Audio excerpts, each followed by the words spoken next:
ఇక 2 నెలలు, సరిగ్గా 2 నెలలు మనం ఇక చకచకా పనులు కానివ్వాలి కదూ. నేను ఒక్కనే బాధ్యత తీసుకుంటున్నాను, మీరేం పట్టించుకునేమిటి?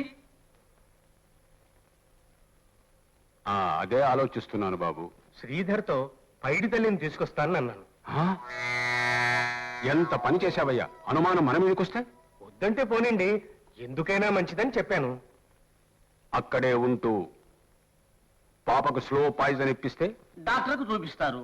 స్లో పాయిజన్ అని తెలిసి మన మీద అనుమానం వచ్చిన వెంటనే మన ముగ్గురిని శ్రీకృష్ణ అనాథాశ్రమం నుంచి శ్రీకృష్ణ జన్మస్థలానికి తీసుకెళ్తారు. I mean central jail. ఒక్కొక్కటి మీరన్న మాటలు పాకుల్లా గుచ్చుకుంటున్నాయి. అక్కడెవరికి అనుమానం రాకుండా బిడ్డ యొక్క ఆత్మ పరమాత్మలో చేరిపోవాలి.